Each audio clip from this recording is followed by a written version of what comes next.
Hello and welcome you all to let's crack it the Vishay Gupta. तो guys video को पूरा देखिए, एंड तक वीडियो को देखिएगा। इसमें सब चीज़ें बताई गई हैं, बहुत अच्छे से आपको समझाया गया है, तो आप इसको पूरा अंत तक जरूर देखिएगा। जो भी आपको डाउट आता है, कोई इसमें अगर सजेशन है, फीडबैक है, तो उसको कमेंट सेक्शन में कमेंट करके जरूर बताइएगा।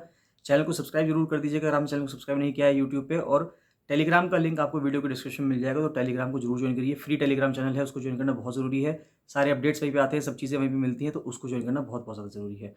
कोई भी डाउट है, कोई भी फीडबैक है, तो उसको कमेंट सेक्शन में कमेंट करके जरूर बताइएगा। लेट्स क्रैक इट का ये चैनल जो यूट्यूब पे है, उसको जरूर से जरूर सब्सक्राइब कर लीजिए। यहाँ से सब्सक्राइब का बटन दबा दीजिएगा और यहाँ से सब्सक्रिप्शन के बाद ऑल का बटन भी दबा दीजिएगा, जिससे कि सभी नोटिफिकेशंस आपको रेगुलर बेसिस पे मिलते रहें। ये वाला जो टेलीग्राम चैनल है, इसको जरूर से जरूर ज्वाइन कर लीजिए। ये टेलीग्राम चैनल आपको सर्च करने में मिल जाएगा। जैसे ही आप ये लिखेंगे let's crack it the Vishay Gupta बिना किसी स्पेस के, तो ये चैनल आ जाएगा और इस चैनल को आप ज्वाइन कर सकते हैं। Hello and welcome you all to let's crack it Vishay Gupta. तो ये है 3 अक्टूबर करंट अफेयर्स गाइस, बहुत इंपॉर्टेंट करंट अफेयर्स है, आप इनको कवर कर लीजिएगा। इसमें कोई भी आपको डाउट आता है, कोई भी आपका फीडबैक है, कोई भी आपका सजेशन है, इसको कमेंट सेक्शन में कमेंट करके जरूर बताइएगा। वीडियो को बिल्कुल अंत तक देखा करिए, जिससे कि सब चीज़ें आपको समझ में आ जाएँ। गाइस बताना चाहूँगा कि टेस्ट सीरीज चल रही है FRO मेंस के लिए, और साथ साथ टेस्ट सीरीज शुरू हो गई है पटवारी लेखपाल के एग्जाम के लिए। RARO सचिवालय का फुल प्रिपरेशन बैच चल रहा है। करंट अफेयर्स के आप इन PDFs को रेगुलर बेसिस पे ले सकते हैं, और daily MCQ practice paid group भी चल रहा है, आप इसको भी ज्वाइन कर सकते हैं। इन सभी कोर्सेज को एनरोल करने के लिए आप 7665804421 पर कॉल या मैसेज कर सकते हैं। तो स्टार्ट करते हैं। सबसे पहले GS2 से न्यूज़ आ रही है कि TB पेशेंट के लिए चला रखा है कि adopt TB patient drive find मित्राज, यानी कि गवर्नमेंट के द्वारा ये चलाया गया था कि TB के जो पेशेंट्स हैं आप उनको अडॉप्ट कर सकते हैं। तो union health ministry adopt TB patient Nikshay Mitra initiative. तो एक निक्षय जो इनिशिएटिव है वो TB पेशेंट्स के लिए ही है। Probably the one of its kind in the world, यानी कि ये मात्र हम मान सकते हैं कि दुनिया में जितने भी देश हैं जिनके यहाँ भी TB पेशेंट्स हैं, सभी देश अपने स्तर पे काम कर रहे हैं, तो उसमें ये एक ऐसा इनिशिएटिव है जो सिर्फ भारत देश ने लिया है। अनाउंस्ड हैड 1,78,443 TB पेशेंट्स और 1,667 निक्षय मित्रा, यानी कि donors enrolling till Sunday evening. यानी बताया जा रहा है कि 1,78,000 के करीब हमारे पास TB पेशेंट्स हैं और 1,667 जो हैं वो निक्षय मित्राज हैं। Program was brought in to fill the critical community element into India's fight towards eliminating TB by 2025। तो हमने जो टारगेट रखा है 2025 का रखा है, WHO ने जो टारगेट रखा है वो 2030 का रखा है, TB को ख़त्म करने का, TB को इरेडिकेट करने का। तो प्रधानमंत्री TB मुक्त भारत अभियान चल रहा है। Donors include cooperative societies. अब डोनर्स कौन कौन बने हैं? कोऑपरेटिव सोसाइटीज़ बनी हैं, यानी कि सहकारी समितियां बनी हैं। फिर कॉरपोरेट्स बने हैं। इलेक्टेड रिप्रेजेंटेटिव्स हैं, यानी कि जो निर्वाचित प्रतिनिधि चुन के आते हैं। इंडिविजुअल्स हैं, यानी कि कोई व्यक्ति है। इंस्टीट्यूशन है, यानी कि संस्थान है। NGOs हैं, गैर सरकारी संगठन हैं। पॉलिटिकल पार्टीज़ हैं, राजनीतिक दल हैं। और पार्टनर्स हैं, यानी कि जो साझेदार हैं। Those who are willing to adopt the health facilities, यानी कि जो चाहते हैं कि उनको हेल्थ फैसिलिटीज़ वो अडॉप्ट करना चाहते हैं। And urban wards, blocks, district, states for accelerating the response against TB to complement the government effort. The support provided to the patient under this initiative is in addition to the free diagnostic, यानी कि जो उसको already उसका free diagnostic चल रहा है, यानी कि जो फ्री में उसकी जांच चल रही है, फ्री में उसको दवाई दी जा रही है, निक्षय की पोषण योजना चल रही है नेशनल TB एलिमिनेशन प्रोग्राम के तहत, वो सब तो चल ही रहा है। और ऊपर ये जितना भी मित्रा इनिशिएटिव के तहत ये जितनी भी चीज़ें मिली हैं, ये सब चीज़ें और एक्स्ट्रा में ऐड हुई हैं। Ministry said that donors would provide additional support to all the on treatment TB patients. मंत्रालय का ये कहना है, हेल्थ मंत्रालय का ये कहना है कि जो डोनर्स हैं, जैसे कि वो कॉरपोरेट्स हैं, इंडिविजुअल्स हैं, या जो भी चीज़ें हैं, वो एडिशनल सपोर्ट करेंगे सभी ऑन ट्रीटमेंट TB पेशेंट्स को, यानी वो TB पेशेंट जो इस टाइम पे ट्रीटमेंट ले रहे हैं उन सबको सपोर्ट किया जाएगा। Who had given consent for support, जिन्होंने ये कहा है कि हाँ ठीक है उनको सपोर्ट की ज़रूरत है, in the selected health facility, block, urban wards, district and state. India has the world's highest TB burden. भारत में देखा जाए तो, क्योंकि भारत की जनसंख्या पर में बहुत ज़्यादा है, इसी वजह से ये बात है कि भारत में TB का बर्डन बहुत ज़्यादा है, with 26 lakh people contracting the disease and approximately 4 lakh people dying from it every year. तो भारत में हर साल 26 लाख से ज़्यादा लोगों को TB की बीमारी हो जाती है, जिसमें से 4 लाख लोगों को हर साल उनकी मृत्यु हो जाती है। The economic burden of TB in terms of the loss of lifes, income and work days is also substantial. Simple सी बात है, अगर किसी पर्सन को टीबी की बीमारी हो रही है और वो अपने काम पे नहीं जा पा रहा है, रोजगार पे नहीं जा पा रहा है, तो उसके वजह से देश के लिए एक इकोनॉमिक बर्डन है। एक तो ज़िंदगी ख़त्म हो रही है, यानी कि लॉस ऑफ लाइफ्स हो रही हैं, इनकम ख़त्म हो रही है, और जो वर्क डेज हैं वो भी ख़त्म हो रहे हैं। TB usually affects the most economically productive age group of society, resulting in a significant loss of working days। Simple सी बात है, ये जो यंग लोग हैं, 25-30 साल के, 35 साल के जो लोग हैं, सबसे ज़्यादा TB उनको अफेक्ट कर रही है। तो इस वजह से जो बिल्कुल प्रोडक्टिव एज है, जो प्रोडक्टिव यूथ है भारत का, वो इस बीमारी से अफेक्टेड हो रहा है। नेक्स्ट आता है, नीति आयोग ने और वर्ल्ड फूड प्रोग्राम ने लॉन्च किया है एक initiative on main streaming millets in Asia and Africa. तो नीति आयोग और वर्ल्ड फूड प्रोग्राम इंडिया ने लॉन्च किया है mapping and exchange of good practices initiative. कहाँ पे? मिलेट्स के लिए, एशिया अफ्रीका में। देखिए, ये कहा जा रहा है कि सिर्फ गेहूं पे और चावल पे डिपेंड होने से जो भूख है वो हम ख़त्म नहीं कर पाएंगे, हंगर को ख़त्म नहीं कर पाएंगे। उसके लिए, क्योंकि पानी की खपत वीट को उगाने में और राइस को उगाने में बहुत ज़्यादा है, तो हमें कुछ ऐसा करना है कि वीट की पानी की खपत हमारे क्या हो, पानी की खपत हमारी कम होनी चाहिए। तो पानी की खपत कम होती है हमारे मिलेट्स को उगाने में, जैसे कि ज्वार है, बाजरा है, रागी है।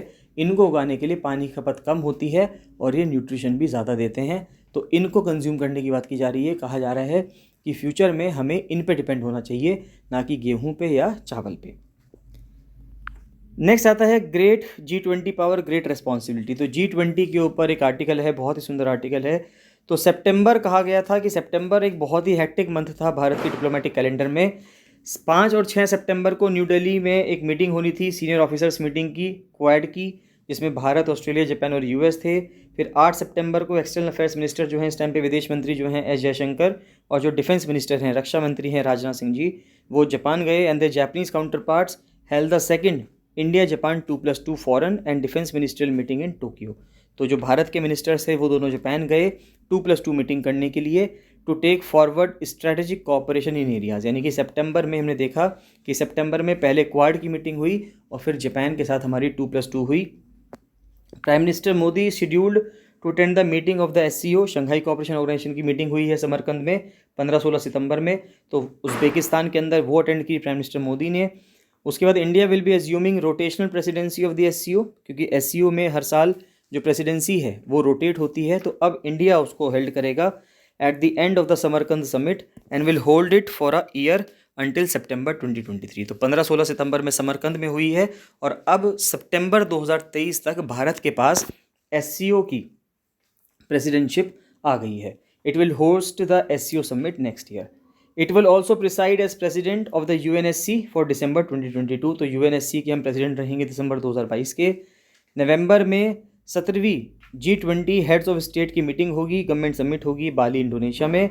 और इंडोनेशिया के बाद इंडिया प्रेसिडेंसी लेगा G20 की 1 दिसंबर 2022 से लेके 30 नवंबर 2023 तक। यानी कि 2023 में हमारी जो है G20 की प्रेसिडेंटशिप भी रहेगी और SCO की प्रेसिडेंटशिप भी रहेगी।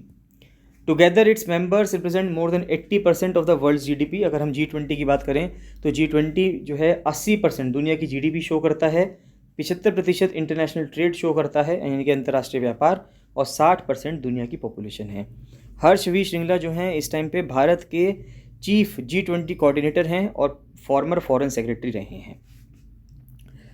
नेक्स्ट आता है GS3 डिफेंस न्यूज़ आ रही है सबसे पहले कि तीसरा स्टेल्थ फ्रिगेट है, यानी कि एक शिप है प्रोजेक्ट 17A का तारागिरी, उसको मुंबई में लॉन्च किया गया है।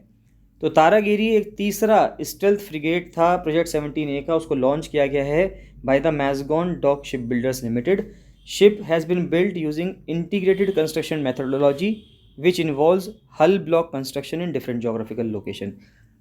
यानी ये इस तरह से बनाया गया है कि चीज़ें अलग अलग बनाई गई हैं शिप की और बाद में उसको एक जगह लाकर उसको मर्ज कर दिया गया है या उसको असेंबल कर दिया गया है।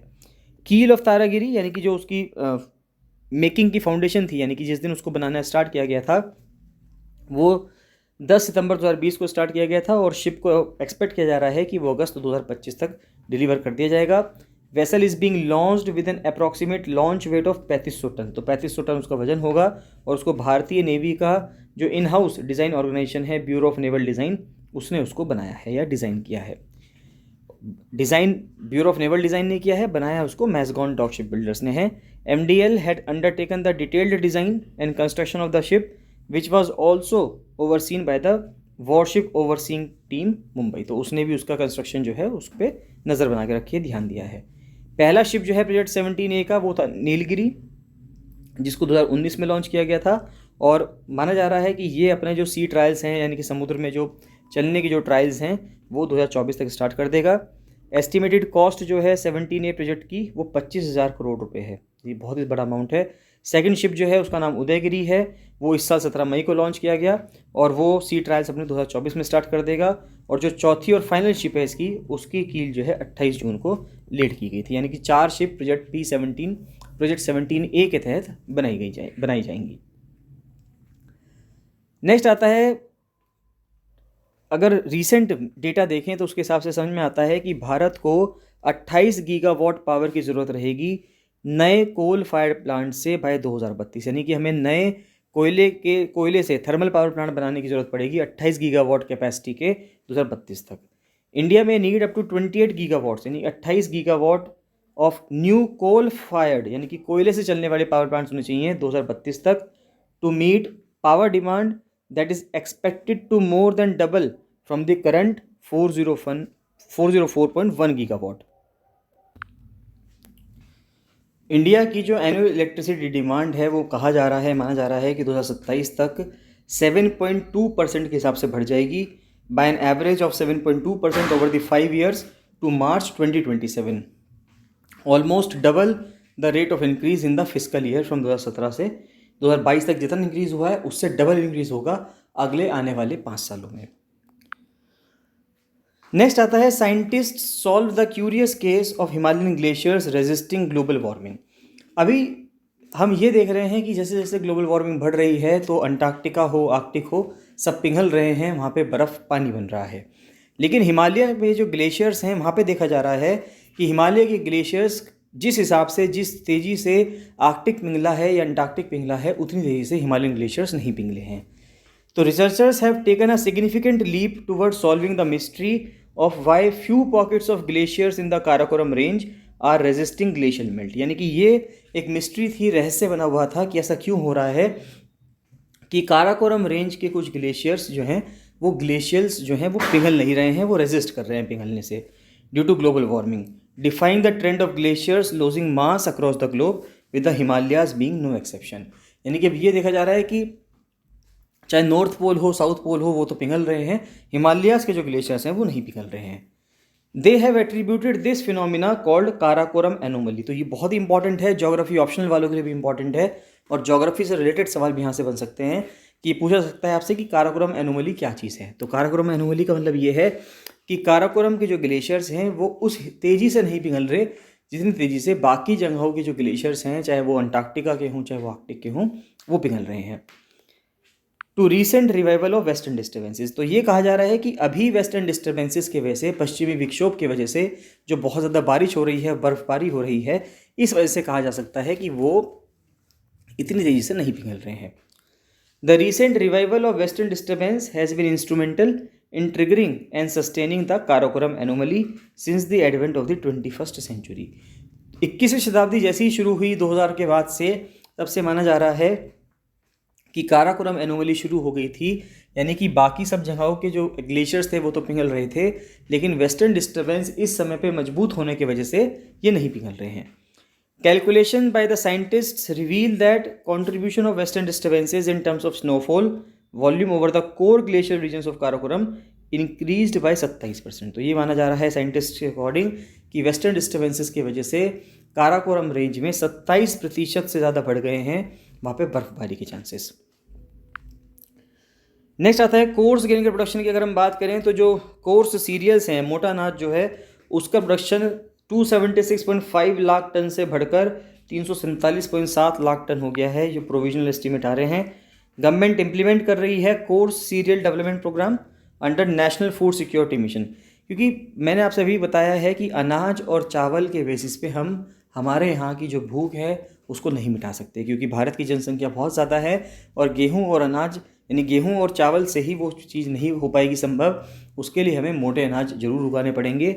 तो भारत सरकार उस पर काम कर रही है to promote the cultivation of coarse grain, जैसे कि मेज़, बार्ले, तो यानी कि मक्का और बार्ले की बात की जा रही है। तो maize development program is being implemented in 237 districts, 237 district में चल रहा है, 26 राज्यों में, 2 यूनियन टेरिटरीज़ में, और बार्ले का चल रहा है 39 डिस्ट्रिक्ट में, 4 राज्यों में। In addition, the states have the flexibility to take up maize development program under राष्ट्रीय कृषि विकास योजना। तो राष्ट्रीय कृषि विकास योजना के तहत मेज़ का यानी कि मक्के का डेवलपमेंट प्रोग्राम भी चल रहा है 50 से 100 किलोमीटर के राउंड में डिस्टिलरीज़ में, क्योंकि मेज़ उगाने की हम इसलिए बात कर रहे हैं क्योंकि मेज़ को हम इथेनॉल बनाने वाले जो प्लांट है वहाँ पे भेज देंगे, जिससे कि इथेनॉल को हम बाद में पेट्रोल के अंदर मिला के बेच सकें, जिससे कि हमारा जो इम्पोर्ट बिल है पेट्रोल को ईरान, इराक से, सऊदी अरेबिया से इंपोर्ट करने का जो बिल है वो हमारा कुछ हद तक कम हो सके।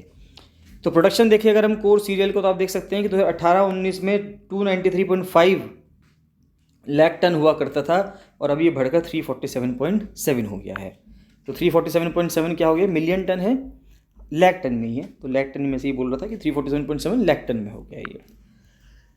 नेक्स्ट आता है प्रोडक्शन ऑफ ऑयल सीड्स और एडिबल ऑयल की बात करें, यानी कि जो खाद्य तेल हैं और तिलहन जो फसलें हैं उनकी अगर हम बात करें, तो एक नेशनल मिशन चलाया गया है एडिबल ऑयल का, यानी कि पाम ऑयल की बात की जा रही है कि पाम ऑयल का यानी कि ताड़ का जो तेल है उसको बढ़ाने की बात की जा रही है।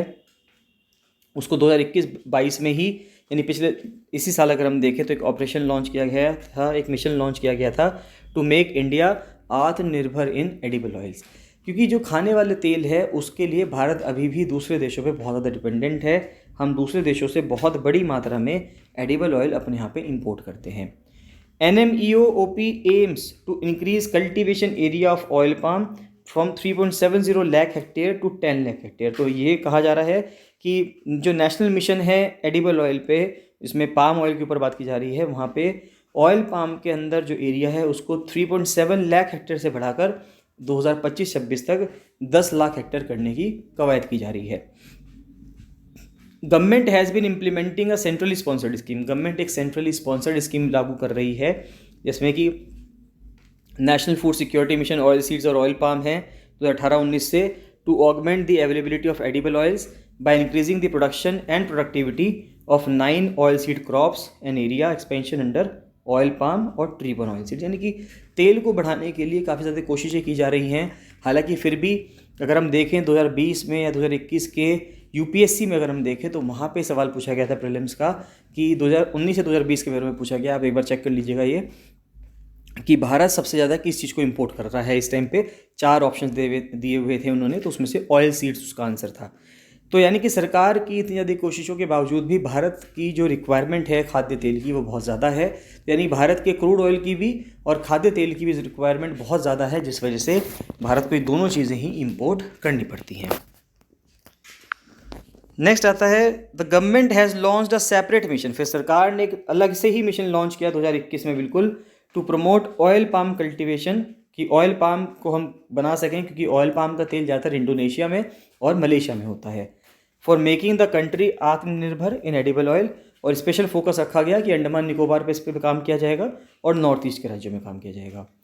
तो जो बहुत NFSM ऑयल सीड्स हैं, यानी कि नेशनल फूड सिक्योरिटी मिशन तिलहन तेलों का, और NMEO-OP जो है यानी कि ऑयल पाम का, are being implemented in the country, देश के अंदर ये लागू चल रही है scheme, with the objective of augmenting the availability of edible oil by increasing the production and productivity, कि हमें उसका प्रोडक्शन भी बढ़ाना है, यानी कि जो उसकी ग्रोथ है, प्रोडक्शन है वो भी बढ़ाना है, उसकी जो प्रोडक्टिविटी है, उत्पादकता है, इसको भी बढ़ाना है।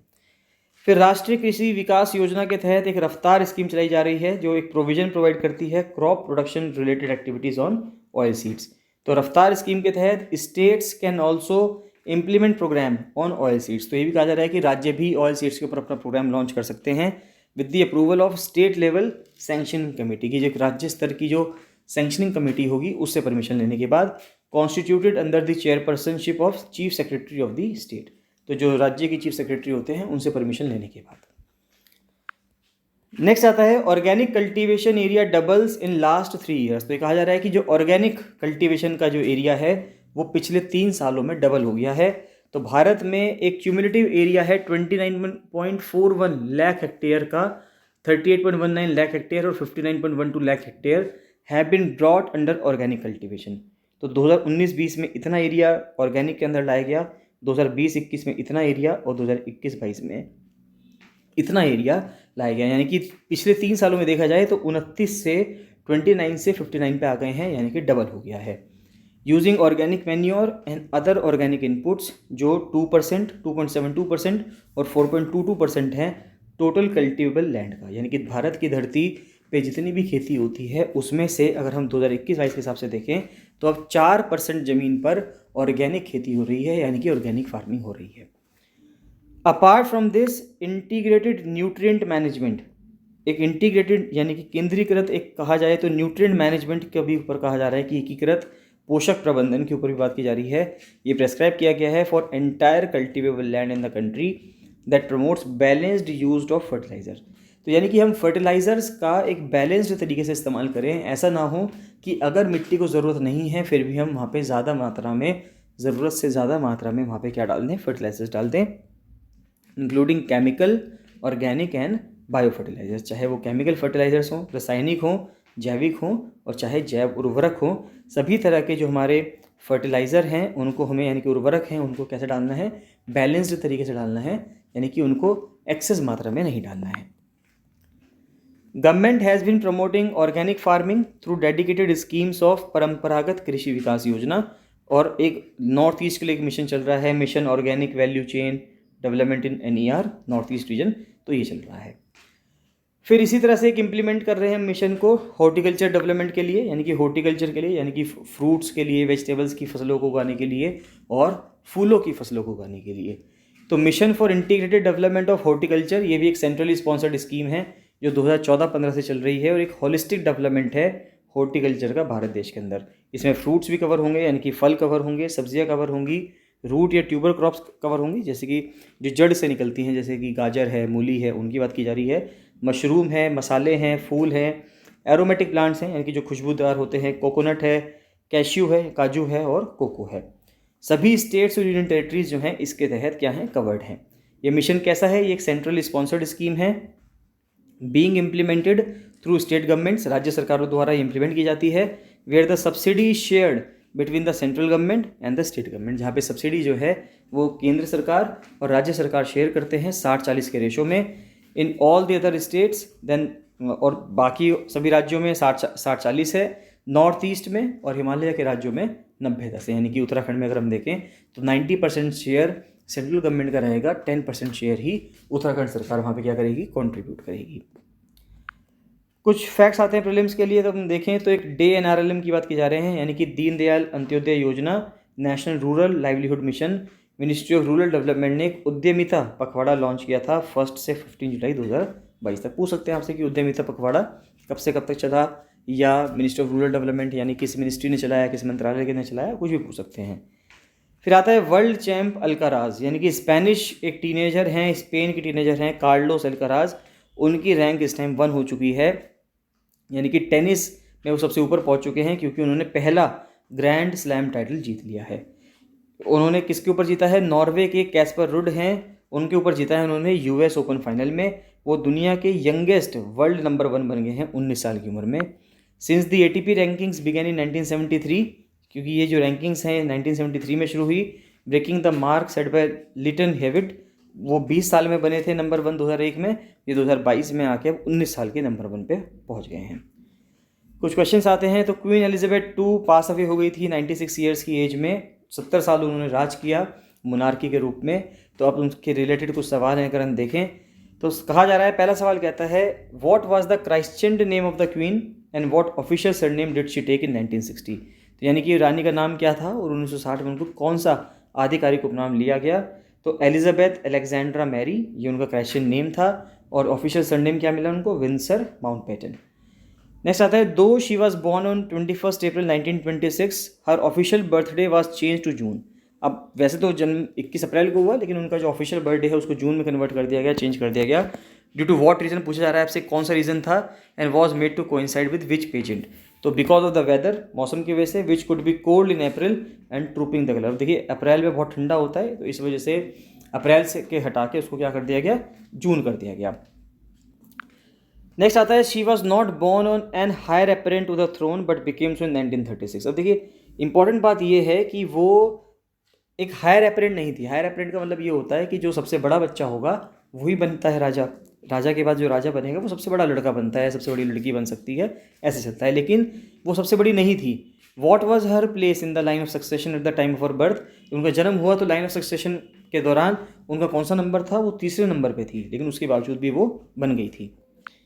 It was the queen's younger sister who was responsible for her family nickname. तो जो क्वीन की जो छोटी बहन थी वो रेस्पॉन्सिबल थी फैमिली को जो निकनेम मिला, a name that UK prince Harry and मेघन gave to their second daughter. तो जो यूके के प्रिंस हुए हैं, यूके प्रिंस के जो हैरी हैं और जो उनकी वाइफ है मेघन, उन्होंने अपनी दूसरी बेटी का नाम यही रखा है। तो उसको क्या कहा जाता है? उसको कहा जाता है Lilibet. Queen was only living head of state who officially served in World War Two. अभी इंपॉर्टेंट बात यह है कि ये मात्र एक लिविंग हेड थी ऐसी जिसने वर्ल्ड वॉर टू के दौरान सर्व किया है। To which unit was she attached as an 18 year old and what was she trained as? तो उनको वुमेन ऑक्सिलरी टेरिटोरियल के नाम से उनको अटैच किया गया था।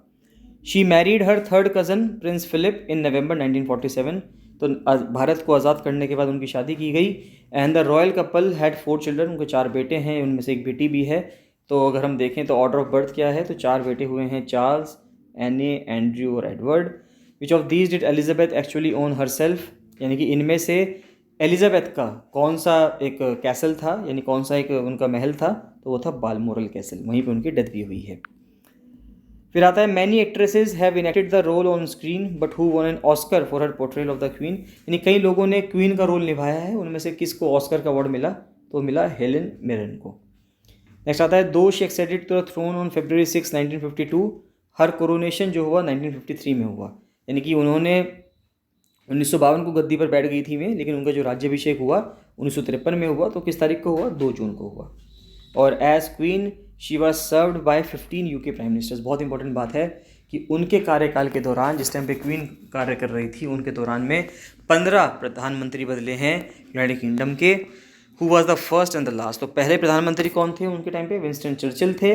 और लास्ट कौन थे? Liz Truss. ये अभी अपॉइंट हुई हैं लिज ट्रस। इनके साथ में जो दूसरे अपोनेंट थे जो भारतीय मूल के थे, वो ऋषि सुनक, वो हार गए थे। तो इसी साथ ये करंट अफेयर कंप्लीट होते हैं गाइस। ये पीडीएफ अगर आपको लेनी है तो आप जो पीडीएफ वाला ग्रुप है उसको ज्वाइन कर सकते हैं। उसको ज्वाइन करने के लिए आप 7665804421 पर कॉल या मैसेज कर सकते हैं। बाकी मिलते हैं नेक्स्ट वीडियो में। So thank you and bye bye.